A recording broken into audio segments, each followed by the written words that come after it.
Hi, everyone. It's Mitch from PickDawgz.com. And, of course, I've got the Puck Dogs with me, Chris and Rod. Rod and Chris, these guys have been fire, lighting the lamp on a regular basis here on this show. And I know gaining in popularity, but still remaining the same guys. So, you know, the men of Pick Dogs calendar types over here.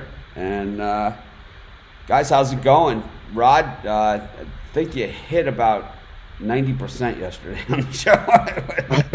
Something ridiculous. It was a great day yesterday, but today's a new day, and we're gonna do our best. Chris, no slouch over there either. Absolutely knocking the cover off the ball, or however you want to say it. You know, let's just say none of our fans ready to drop the gloves at any point soon. It's like the following is just growing bigger by the day, and rightfully so. You guys have certainly earned it. But as we know, the puck takes funny bounces even on a smooth surface. So we're just going to stay the course, and it's going to happen. The Islanders are going to lose. Things are going to happen out there. We know that. But so far so good. And as long it's a marathon, it's not a sprint, and we're always going to treat it that way. But we were just talking before the show, and Rod was saying, like, as soon as college football's over, they just bomb everybody with college basketball. And that's why I kind of stay on top of it, and I'm doing all these videos, and we're covering these games and everything. Now, and at Pick Dawgz, of course, we cover all the games, even the little guys, even the littlest of little guys. So, I think it is kind of the standard thing. I like college basketball in general. I know it's a tough sport to bet, and, you end up betting a lot of games is really what happens, because there's 400 and something Division I teams as opposed to 120 in college football. In college football, a lot of those teams take off, from week to week. In any given week, 20, 30 of those teams can be off. So it really cuts the schedule down from, what could be 60 games down to like 50 or less. But in college basketball on a Saturday, Randy always writes it on our sheet, how many games there are. I think it's Randy that writes it. I don't know about that. Chris would know more than me. But he always writes, there's this many games today. And it's like I know Saturday, like I could just look at my sheet and I could tell you. And these are the games that are lined, that we're going to cover at Pick Dawgz. So it's not every game, but it is just about every game. So when we look at college basketball, let's see, Randy has it here, and he says... There's 58 games on Saturday. I know that. Yeah.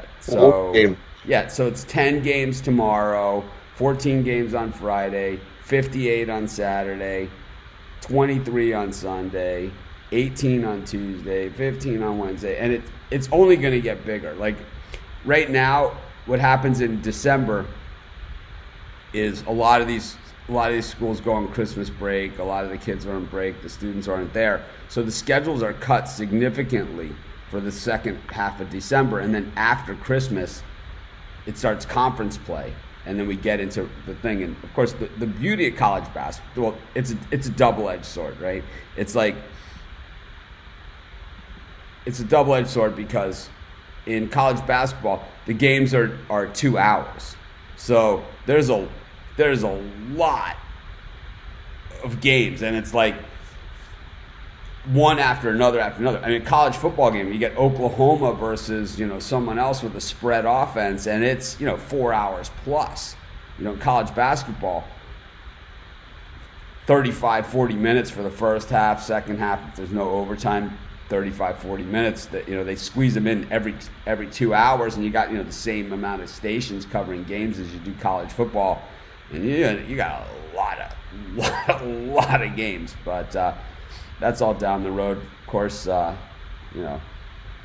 kind of never ends. But so, anything surprise you guys yesterday on the ice, Chris? Like we were talking about before the show, how the Leafs kind of collapsed at the end of the third, near the end of the third period. I know Rob was saying they have defensive issues, but giving up like 3 goals in the last 4 or 5 minutes, just the way they did, it was just that blew me away. They were lucky it was only 6-1. They hit 3 posts, 3 goal posts in between the first and second period. It could have been 4-1 easy going into the third. Their defense is not good. They have lots of offense, but it's tough to get an offensive-minded hockey player to turn around and be like, hey, you got to play some defense too, eh? It's not easy. So, I mean, we have to give them a little bit of a break here. And it's like, I know, I don't know much about hockey, but I can just look at this game, and we knew going in that the Flyers were good. We knew this, number one, going in. Number two, the Leafs were on the road, number two. And number three, this is a Leafs team that really started the season poorly, and had played poorly up until a week ago, maybe. And, when you have teams that are on the rise, when you have a team that's on the rise, like the Dallas Mavericks in the NBA, or, Baylor, even in college football. Well, not even so much Baylor in college football, but I mean, like, really like the Dallas Mavericks in the NBA, where it's like, yeah, they're going to have these great games, and in general, the trend appears to be up. But, man, they're going to go into Madison Square Garden and lose to the Knicks one night. It happened, in the NBA. And I think, this is a lot less, a lot more forgivable than the loss to, than the Mavericks loss to the Knicks. I think that this is, this was a losable spot for the Leafs. And because they've been so hot, they had some good backing at the window. And, it just got away from them. The other games that we thought were really tough yesterday, you guys were a little skittish on the Jets, but, you got it home with them. And then that Nashville-Tampa Bay game that no one could decide anything on ends up being a 3-2 overtime game. And it was pretty much exactly what you guys said. You just don't want any part of it. We'll probably see a suspension out of that game, too, for the elbow. Guy got ejected from the game for sticking an elbow up. Yeah. And then later in the game, as a retaliation, another Tampa guy came in and hit Buddy right in the head, but it's only a 2-minute penalty. So, speaking of weird things, I know you guys are the puck dogs, but I know you also pretty much will bet anything out there. Let's be honest, right? No handball. I play. All right, you guys, I'll take odds. What color is the ink in this pen? I'll bet you $50 it's blue. All right. I had to place Snowplow was going to come this morning. I bet you $35 that my mailman comes between 2 and 4 p.m. today. But anyways, James Harden, he dunks the ball through the basket. They call it no basket, right? The ball comes out. The net wraps around the ball, and it comes back out the other side, and they call it no basket. The rule in the NBA is crystal clear. It's like if you shoot a puck into the net and it bounces back out. I mean, it crosses the line. In the NFL, the runner crosses the goal line or touches the goal line, right? He just has to touch the goal line.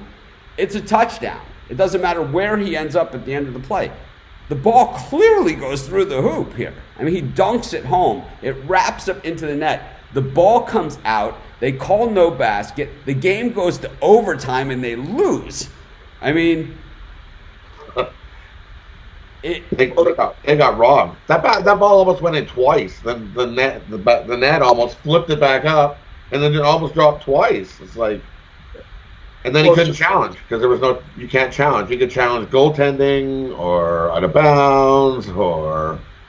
Well, it's just like when we were talking on the weekend, Mitch. Remember when we were saying that timeout or that reverse call in the Alabama-Auburn game could have come back to be controversial, and it came back to be a field goal game. That extra field goal they kicked at the end of the first half. Yeah, it's unbelievable. And it happened in hockey in the Carolina-Boston game. Carolina. It went so fast that he shot the puck and it went into the net, but it went through the side netting of the net. They had to stop the play and they looked and went, yep, sure enough, it went right through the side netting of the net into the goal. No goal. Yeah, we've seen, throughout sports, even with the implementation of replay, you can see that it's just not a perfect system. We've seen field goals that weren't good count. We've seen ones that were good not count. We've seen. And of course, the first year, I bring this up as an example all the time, and I just think that in most sports, the worst calls are not reviewable. And, we see it with these pass interference calls in the NFL. And I'd never really watched a lot of these programs, but I was doing some work this morning. I happened to have the TV on, and there was a show on called Pro Football Talk. And it's actually, Peter King is on it. It's actually not, of those shows, it's actually one of the good ones. And the big debate that they were having was the Denver-San Diego game, the pass interference at the end of the game. Why is pass interference a spot foul in the NFL? I mean, it's one thing if the defender tackles the receiver, that they should have a 2-part pass interference penalty in the NFL, kind of like they have with, roughing the kicker, the 5-yard version and the 15-yard version, right? And the same thing they should have with pass interference, the one where they tackle the wide receiver, which happens in the entire NFL about 8 times a year, right? Where the receiver just gets tackled, when he's going for the ball. The incidental contact and the hand fighting and all of that stuff, that should be a 15-yard penalty like it is in college. I mean, it's ridiculous. That one, the other rule that they were talking about this morning, which I thought was really interesting, was the fumble out of the end zone. When the other team hasn't made a clear recovery, why are they granted the ball? Yeah. That doesn't make any sense. It's like, it's one thing if the other team recovered in the end zone, it's whatever. If they fumble through the end zone, why is that a touchback? It's like, it doesn't even make any sense at all. I always think, to me, the one that I hate is, and nobody ever brings this one up because they'll never do it, is when you're inside your own 20-yard line offensively and you commit a foul that's of the 10-yard variety or more, it's half the distance to the goal, right? So if you commit holding and you're not in the end zone and your team's on the 7-yard line, they just move the ball back to the 3.5, right? That's the only penalty. I think that if the penalty goes to half the distance, then the other half of the distance, or the remainder of the distance of the actual penalty, should be made up in the amount that the yardage sticks move back in additional 7 yards. So it's like, say you're on the 6-yard line and it's a half the distance penalty. So you move back to the 3. It should be, the sticks should move back now an additional 7 yards to gain the first down. So it would be still the same amount of penalty yardage. It basically gives you a chance to say, I'll hold inside the 5-yard line because I'll just take my chances. It's really not going to cost us much. If I don't hold, we're not going to make the play anyway, And if I do hold, what's the worst thing that can happen? They're going to move the ball back this far, right? But if you move the sticks back another 15 yards, you'll see some big changes. But they're never going to do it. I see a few more safeties too. Because it wouldn't be the guy. Makes too much sense. Yeah, a lot of people asking questions about games. We're going to go over every game. I just wanted to talk some sports with these guys. It's always fun to do. But let's get into the picks. We'll start right here. Wow, we're way into the show. People chomping at the bit for the puck dogs. We got the Leafs back on the ice here, getting home against the Avs. Rod, who you like? The Avs are 7-2 last 9 in Toronto. I'm sure Hutchinson's going to end up being in net, and I can't back that guy, and I can't back the Leafs right now, not in their current state. I'll take the Avs money line, and I'm also going to take the Avs minus 1.5. I see a 4-2 game here. Chris? Yeah, I'm going to be on that as well. Mike Hutchinson is confirmed to start this game, and that's all I need to see. I'm going Colorado plus 105. Colorado to the Avs as well. We'll go to the next game. We got the Blues and the Penguins. The train keeps rolling in St. Louis. I mean, this team is good. This is a good team. You don't even have to really understand hockey or even have ever seen hockey before to see how good this team is. This doesn't make it. That was Vegas with the Houston game. I buy none of that. I buy none of that. The Vegas, when the games are fixed, it's never on a dunk that doesn't count as a dunk. You know, it's the guy missing the free throw. It's the guy missing the layup. It's the foul call that wasn't really a foul that makes a 2 a 3. That's where it's done, because we've seen it done before. In the NBA, we saw it done, and that's how it was done. It was done with the foul calls, you know, and the non-foul calls. That's exactly how it was done. And the differential, they said, between Tim Donaghy, like in the games that he fixed, was off by like such a slight amount. That's how easy it is to detect that a game is fixed. It was just like this. It was like going from 58.6% winners to 56.9% winners. It was like that little of a difference that they were able to pick it up. Anyways, St. Louis Blues and the Pens. The Pens minus 115 favored. We're getting the Blues as a road dog here. Chris? Yeah, I'm gonna go. I'm gonna play both sides. I'm gonna go St. Louis minus 105, and I'm gonna take the under 6. I think we just see a harder, more physical game than we did when these two teams met last week. I think it was 4-3.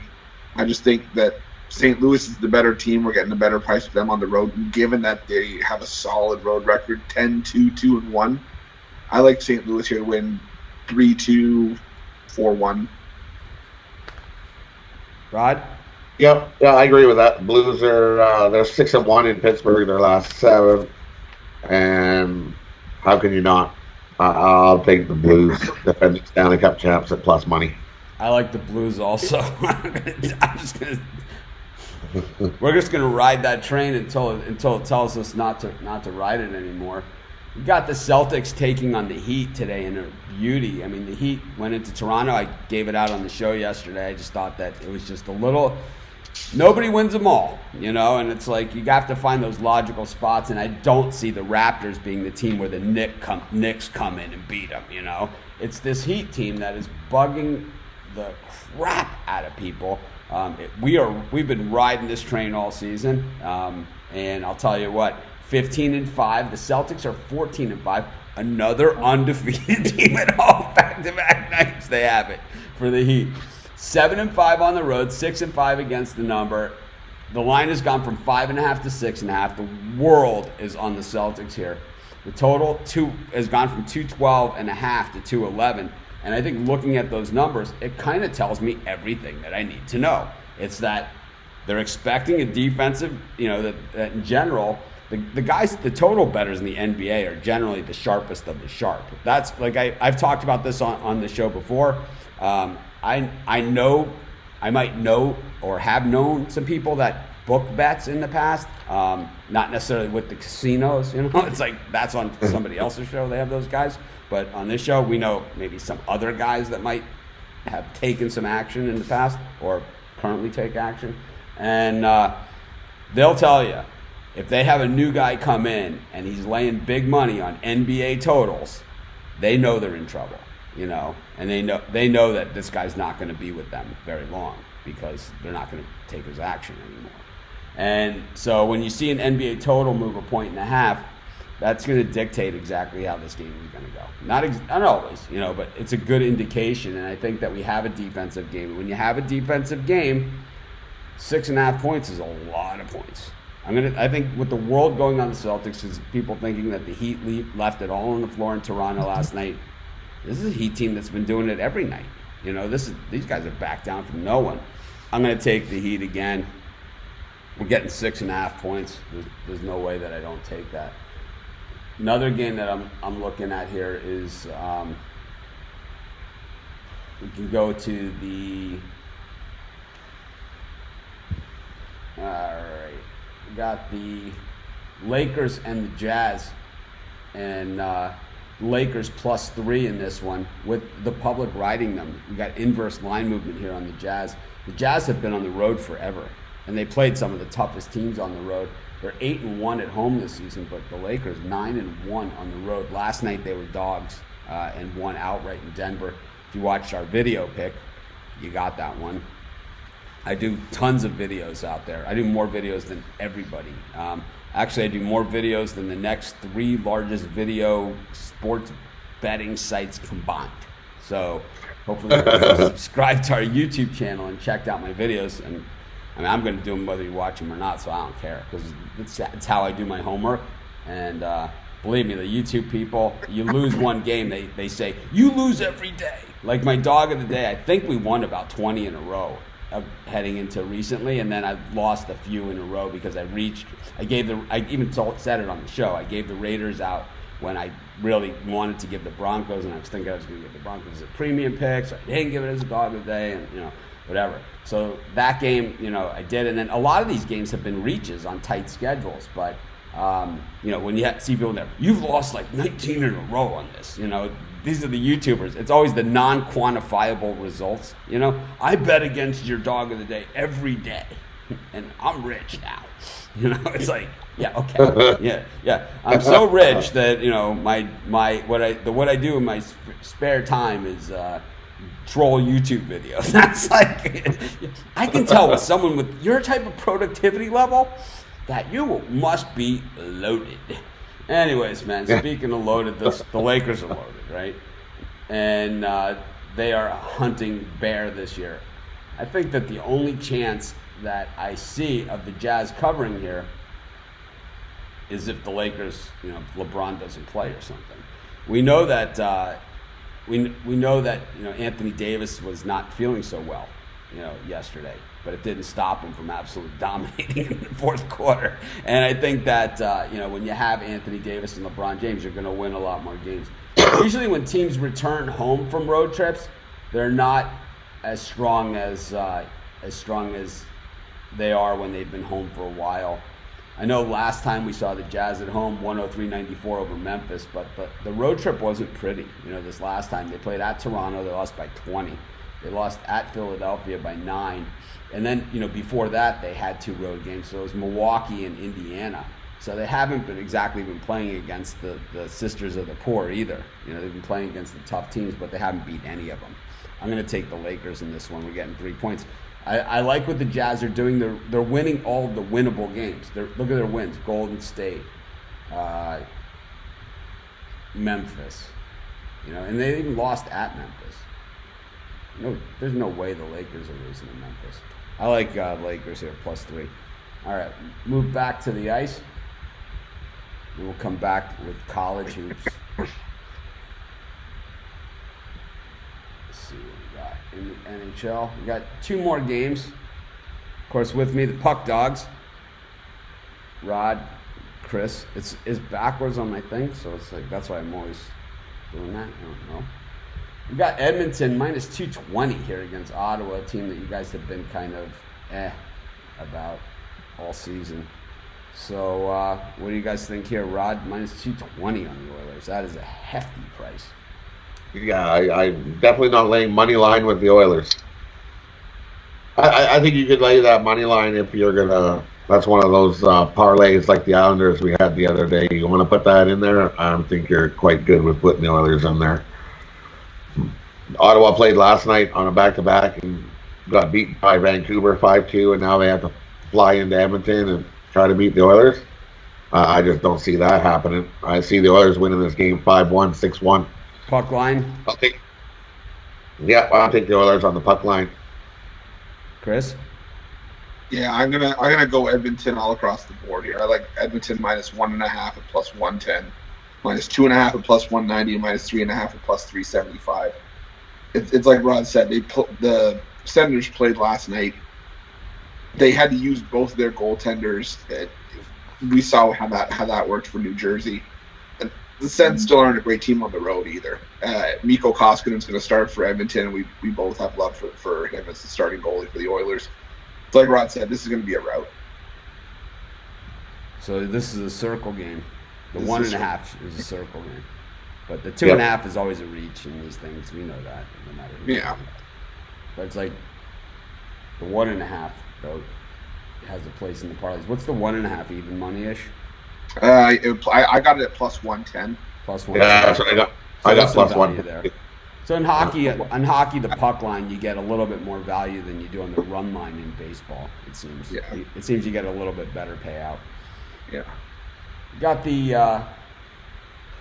Got your man James Quick in the net here for the Kings facing the Capitals. 20 wins, first team to 20 so far this season is the Caps. Any chance here? Plus 125 on the cross country road trip, Chris? I'm actually going to take a flyer on the Kings at plus 125. Washington's gone. They've been stellar on the road. Arguably the best team in the NHL this season, at least record-wise right now they are. But they've gone 5-12 in the last 17 against LA, 1-8 in the last 9 in Los Angeles. And it's like I said with the Kings the other day, a lot of their games coming up on the road where they're not very good. They need to try to take advantage of home situations, even if it's against a really good Capitals team. How about And you? I am not getting in front of the OB train. There is no way am I getting in front of the OB train with the Kings. I see the Capitals walk into LA and easily get themselves a win. This year, like I said, they have that look in their eye that they want another cup. It doesn't matter. They're here to play every night. They're not going to take a night off. They're here to play. I've watched them even been down in first periods of games where they've been down 2-0, 3-0, and they've fought back. They didn't roll over and be like, just give up on that game. I'll take the King. I'll take Washington here. -1.5. I see 4-1 game, 5-1 game again. I Caps easy. I'm on the Caps in this one. I've been big on the Kings, but I think the Capitals and the Blues. I'm gonna be like, I'm never a bandwagon guy. I've always, I think part of the reason why I've always been somewhat popular in this internet space is that I'm not afraid to take underdogs. I'm Mr. Dog over there, right? And it's like, I've never been afraid of an underdog. I've never been afraid to take the other side. I've never, been afraid to take the Ravens against the Patriots, right? And it was super unpopular that night. Now all of a sudden everyone's on the Ravens train. I was not afraid to take Joe Burrow to win the Heisman when nobody even knew who I was talking about, right? But I think in hockey, the favorites, unless they run into a red-hot goalie late in the season, the favorites generally, and these two teams have done it already, The Caps and the Blues are just looking right now really, really tough. I know the Bruins have something to say about that. Maybe the Islanders, maybe even Edmonton, maybe Dallas too. But I think the Cup this year goes through those two teams, and it's our last two Stanley Cup champions. So it would be a great final to see that kind of like 2 years ago's champion versus last year's champion. 7 games. Let's settle it on the ice, and I'm going to guess that would be a somewhat physical series too, which I enjoy. But anyways, that line just seems fishy to me, though. That's all. That's kind of where I was going at. 76% of the public on Washington, even on a back-to-back, they're only -145, and the line's dropped $6 from -1 or plus 131 to 125. That's head was that sort of. So I did tons of college basketball videos, and I did NBA videos on every game, but I'm going to switch over here to college basketball. One of the games that I thought was an odd line when I did the video last night was Purdue versus Virginia. Purdue was favored by 3.5 when this line came out, and I just didn't even understand it at all. Another one of those lines where the total certainly dictates a Virginia game at 102 is where it was when that -3.5 came out. By the time I woke up this morning, Virginia was bet down all the way to even in this one. So you could have gotten them on the money line at plus 130. And now it's just a pick 'em game, as it should be. It doesn't make a lot of sense to me, this game. Virginia, 7-0. They've played tough teams. They're the defending national champions.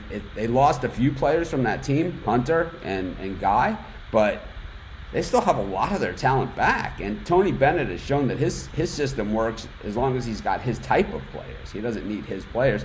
Obviously Hunter is, a superstar. And Guy, was just that type of college player that we see every year, right? A few of those guys, Makai Mason type, It's like guys that just are great at the college game. But I don't see how Purdue at 4-3 hangs or is even in the discussion here with Virginia. We've seen the home teams in this Big Ten ACC series, except for Michigan State, get take care of business in just about every single game. So maybe that's the angle. But this line looks so fishy. But the fact that it moved the 3.5 points overnight makes it seem a lot less fishy. I like Virginia, and I like the under. I think that it's one of those games, first to 50, wins, and I think that first to 50 is Virginia. I think this game has 46-40 written on it, 46-38 type game. That is Virginia's game, and I don't see how it's any differently. You don't have Carson Edwards this year to light it up from the outside. I don't see it. And when there's a line out there in a game like this that I don't see it, that's when I'm the most nervous, and that's why it's not a premium pick. But my pick is still going to be Virginia, and I like the under.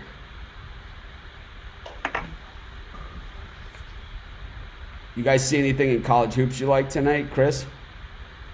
I actually put together a parlay and a money line parlay. I don't know if you want that now or if you want to. For college hoops? For college hoops, I added the Edmonton game in there as well. Let's skip the Edmonton game. Just tell us your college hoops. Okay. All right. So I like Air Force -1.5. Boise State plus 3.5. You guys say who they're playing. So we Team A versus Team B with the point spread. I mean, how many times do I got to go here? Do I need to put the graphic up for you? It's like, how many times do I got to go through this? Sorry. Okay. I just had it written down here. So I had Air Force -1.5 against Wyoming. Wyoming's terrible this year. Terrible Wyoming team. Yeah. Boise State plus 3.5 against New Mexico. DePaul plus 1.5 at home against Texas Tech. Love it. And I love that one. And I took Virginia against Purdue. Virginia, Purdue. How about you, Rod? Any hoops? Yeah, I was looking at a couple here. I like the DePaul one. I'm on that one. I like on DePaul it with you guys. plus 1.5. I'm riding that train. Yeah, oh yeah, they've been playing some good hoops. And then I was looking at Canisius at plus 4.5. The Golden Griffins. Yeah. I like that. And then Who another. are they playing? Canisius? Canisius, Florida Atlantic, I believe. Florida Atlantic not good this year. College basketball, always good to find some lousy teams that can't even cover a spread and bet against them. Like San Jose State is terrible, right? I mean, we said it the other night in that UCLA game. They beat them by like 50. They've lost by 50 twice this year. Yeah, for me, I gave out a few premiums in college hoops, but some of my videos that I did, because I do so many of them, when I load them up into the thing to process them and to put the little logos on and everything like that, so I'm doing so many of them that sometimes I don't wait for them to process all the way through because I'm just like in automation mode and I'm not sure if it processed or not, and they get overwritten and they won't upload to YouTube. So I always have about 2 or 3 of those almost every day. And whereas I've done the video and it doesn't work, but one of those was Penn State against Wake Forest, and I really like Penn State this season. I like the way that they've been playing, and it just seems to me that they're the type of team that when they get ahead of you, you're in big trouble, and Wake Forest hasn't been able to hold teams in. It's a big number. I understand that, but I got to go with Penn State and lay the big wood in this one. That's one of my college hoops plays. I'm with you on Air Force. I hadn't looked at that game, but Wyoming is definitely on my list of stinker teams this season. This is not a good Wyoming team. They've had some good teams in the past, but this isn't one of them. We also have Colorado against Loyola Marymount, 18.5-point favorites. You know, Loyola Marymount, they don't get a lot of shots at the big guys. You know, they play in the West Coast Conference.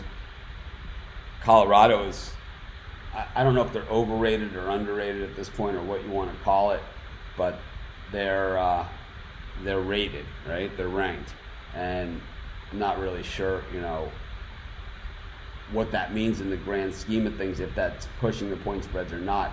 But I think when we look at the numbers here, you know, that it doesn't really justify this big of a number.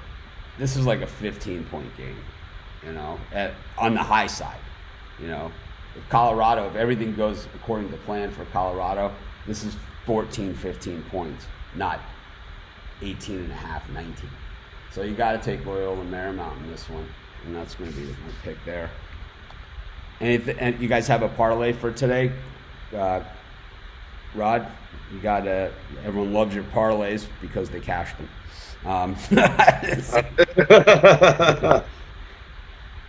Give me 1 second. There we go. How about you, Chris? While Rod's getting it together.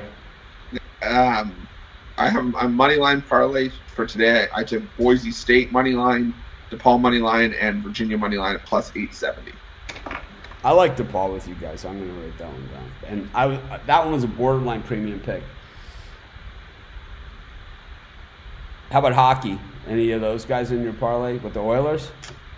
Yeah, I had my spread parlay was going to be Edmonton minus 1.5, along with Air Force minus 1.5, Boise State plus 3.5, DePaul plus 1.5, and Virginia at plus 27.84. So just a little 5-teamer. Yeah. Small, tiny. Just go for the high percentage play here. How about you, Rod? So for me, well, I like the Birdcage, so that's been doing well. So I'm going to stick with that 3-teamer, and it's going to be it'll be all on the puck line. We're going to take all the minus 1.5s. We're going to take 3 puck lines here. We're going to take the Avs. We're going to take Washington, and we're going to take the Oilers. All 3 puck lines give me plus 2,118. Wow. For those 3 on the puck line. That sounds like worth the risk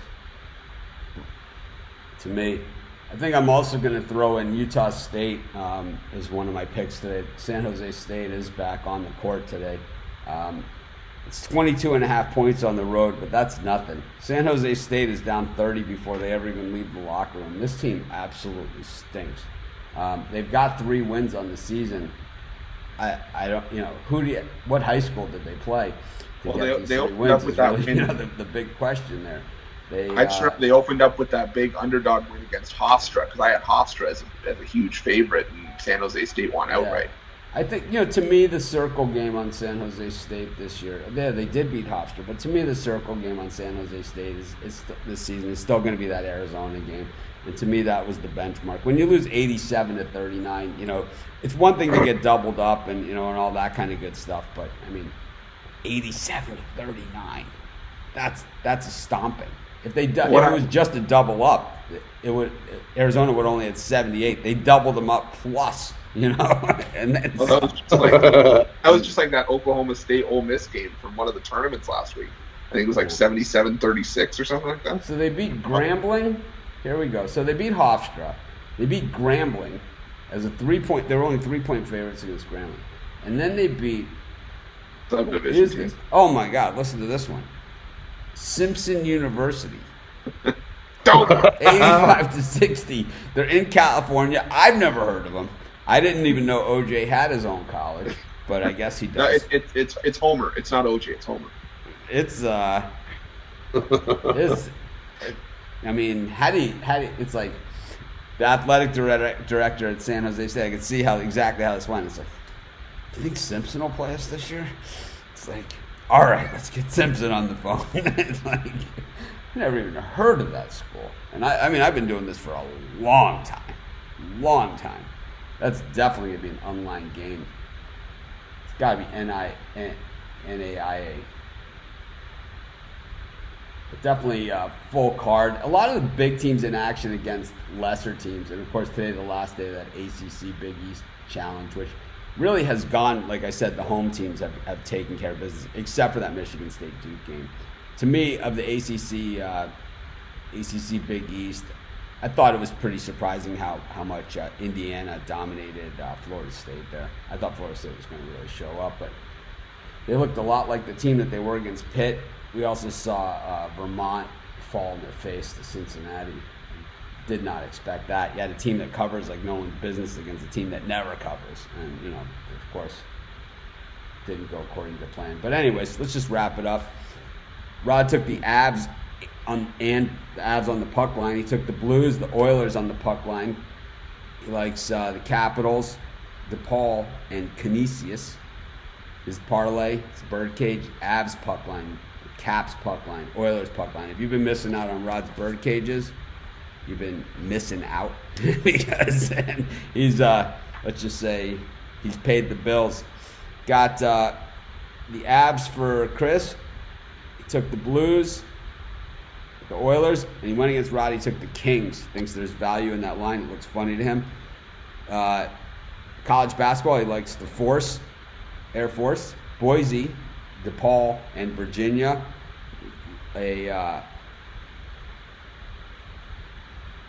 So this parlay, Oilers, Air Force, and Boise, that was money line?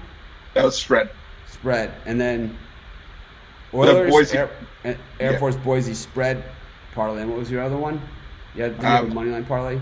Yeah, money line was Boise, DePaul, and Virginia. Boise, DePaul, and Virginia. And then all those 5 together as well, right?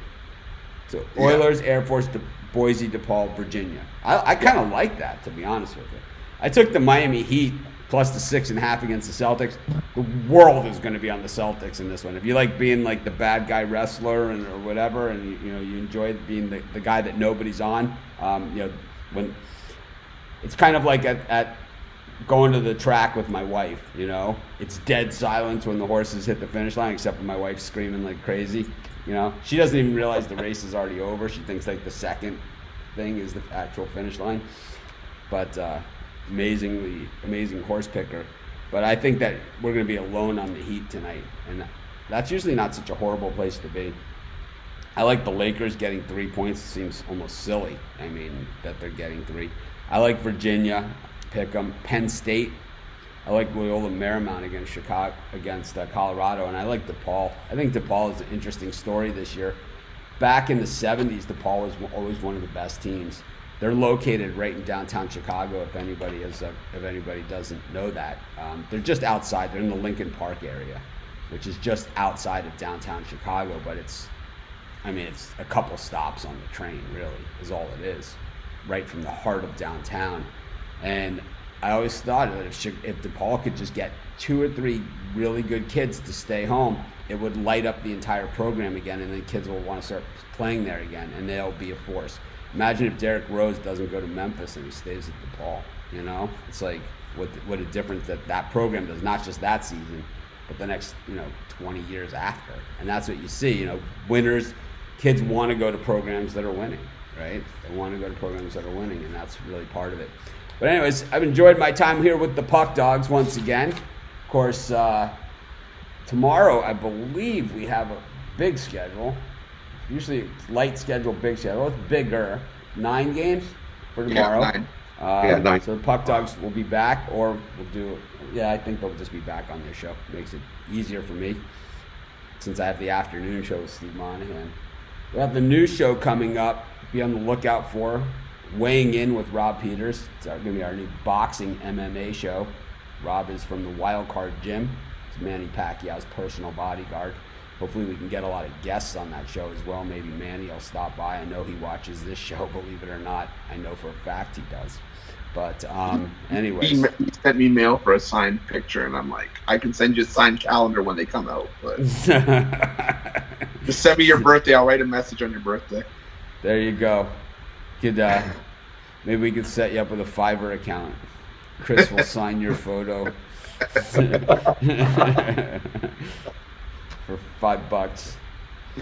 That's $5 more than it's worth. So people asking if I have a parlay, I would say, I'll give out a parlay. Let me just take a look. I'll do an NBA parlay. My NBA picks have been my best picks recently, to be honest with you. Let's do a money line parlay. Take the, let's see. Maybe not a money line parlay. Let's go with the Kings. The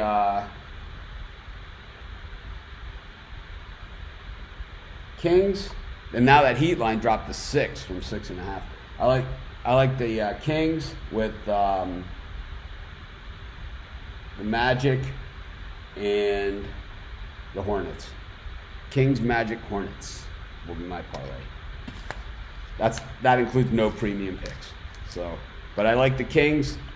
I just think that Portland, the wheels are off the cart there. They're only 2-4 at home. I don't care about Rip City. I know the Kings haven't been good on the road, 3-7, but this is a team that started 0-5, so you have to kind of throw that out of the equation. The Hornets are playing against Golden State. I think the Warriors have already packed it in.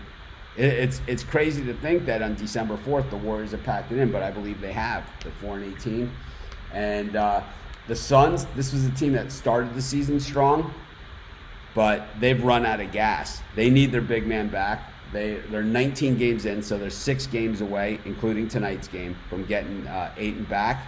I think when they get him back, the depth chart moves us down. It's kind of like I talk about this in baseball season when Kershaw's out. It makes the number 2 guy the number 1, and all of a sudden the number 5 starter is a guy that you never heard of, right? And that's the same thing that happens in basketball when your top player is out. Everybody else has to play more minutes to make up for him. So eventually you just get worn down. I think that's where the Suns are. I know they're 4-3 straight up on the road, but that 4 was a while ago. And meanwhile, the Magic quietly 7-4 at home. So I like that. I think you could money line those two with the Hornets. I think you can money line the Kings and the Magic with the Hornets. Less the points, whatever that pays. So there's a few parlays for you. Anyways, I've enjoyed the show. I love having the Puck Dogs on. It kind of gives me time to check out all my screens without that awkward silence, among other things. And, the Puck Dogs will be joining the premium area in the next few weeks. It doesn't mean that this is going to become an infomercial. It doesn't mean they're not going to give out picks on every single hockey game every day. It doesn't mean any of those things. It just means their best bets. That's where you'll be able to find them. And I think that, as you guys know, this stuff's going to pay for itself in about 2 seconds. But anyways, this is Mitch with the Puck Dogs. Rod and Chris, thank you guys again for joining me.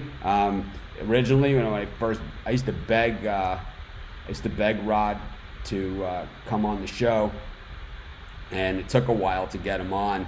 And now that he's on, it's like if you look at his first show compared to him now, and Chris as well, they've come a long way in a short while. And, winning does that. And I think also we just, we don't take this, we want to win, but we don't take ourselves too seriously here. It's like, I think that's part of it. It's like, we're not sitting here in clothes that we never wear or nobody ever wears, like some kind of mock turtleneck with a tweed blazer, brown tweed blazer. I consider throwing on. If you run into me down at the beach, I'm probably wearing this unless I got a collared shirt on for the golf course. But anyways, we are who we are, man, and I think that we're not going to change that. But anyways, thanks a lot, guys, for joining me. I'm enjoying it so far. It's, like I said, it's like it started out with me trying to get them on the show on my show. Now it's like, well, they let me just hang out with them, and it's instead of having their own show, they still keep me around, for. I don't know, maybe so they can look at their screens and get some notes. But anyways, thanks, guys. I'll see you guys tomorrow morning, and I'll see everybody tomorrow. Please hit the thumbs up. I'll be back today at 4 p.m. Eastern time with Steve Monahan. We're going to do our college football bowl preview show. Not bowl preview. It's going to be the conference championship preview show. So be sure to hit the thumbs up. Be sure to subscribe to our channel. Can you believe we're almost at 6,000 subscribers in less than 3 months here on YouTube? We are the fastest growing sports handicapping YouTube channel and website in the history of sports handicapping. I mean, I have the stats on everybody else, on all the other heavy hitters out there. It's not even close. Anyways, this is Mitch for the Puck Dogs. I'll see you guys at 4 p.m. and I'll see the Puck Dogs tomorrow.